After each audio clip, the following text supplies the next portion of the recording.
popular web series Red vs. Blue. And I'm Private Dick Simmons from the same show. Recently, the Red vs. Blue production offices suffered a major fire that threatened to burn down an entire city block. Allegedly. So, our producers and the judge thought it would be a valuable service to the community if we made a PSA describing what we learned from the event. So today, we'll be presenting Red vs. Blue's fire safety tips. You may be asking yourself, what is fire? If you're asking that, it's because you're an idiot. You probably also ask things like, what am the sky? And how does eat food? Even cavemen knew what fire was, you dumbass. And sure, you may know what fire is, but can you tell if something you own is on fire? You should look for the following signs. 1. Smoke. 2. Heat. 3. Fire. Things that are on fire typically have fire on them. It's a dead giveaway. So, what do you do if you're caught in a fire? We've assembled a quick list of tips to remember if you ever find yourself in a raging inferno. Step 1. Panic. Any modern scientist will tell you that fire requires an oxygen environment to burn. That same scientist will also tell you that the human body expels carbon dioxide with every breath. So screaming and panicking will rob a flame of its vital nutrients, thus putting it out. This tactic will vary based on the size of the fire. A very small flame will only require a minor amount of panic.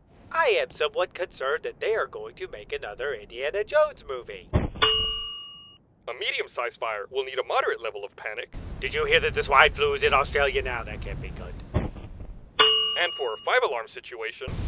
I just watched the cable news channel!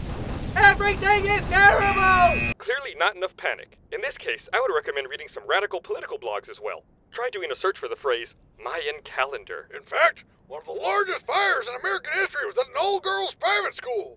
But the flames were extinguished, and that dude from Twilight showed up. Also, you may have heard that where there's smoke, there's fire. But actually, smoke is where fire used to be. It indicates the absence of fire. So just remember, in a fire, head directly for the smoke. Climb on the ceiling if you have to. Also, statistics show that 95% of all fire deaths happen in a building, while only 5% happen in a vehicle. So, if your home catches fire, just head to your garage and get in your car. Hot. Wait there for help. Now this is much cooler. Statistically, you're far less likely to be injured. But what happens if you can't get up above the fire and into the smoke? Or if you're unable to safely reach your vehicle? You're probably wondering, what happens if I catch on fire? This is a serious situation. We've set up these dummies to show what happens when a person catches fire. Wait a minute. I'm actually real. Shut up, dummy. Fire is bad in high concentrations, so you want to try to dilute it as quickly as possible. Try spreading the flames out by passing them to as many other people as you can. Thank you!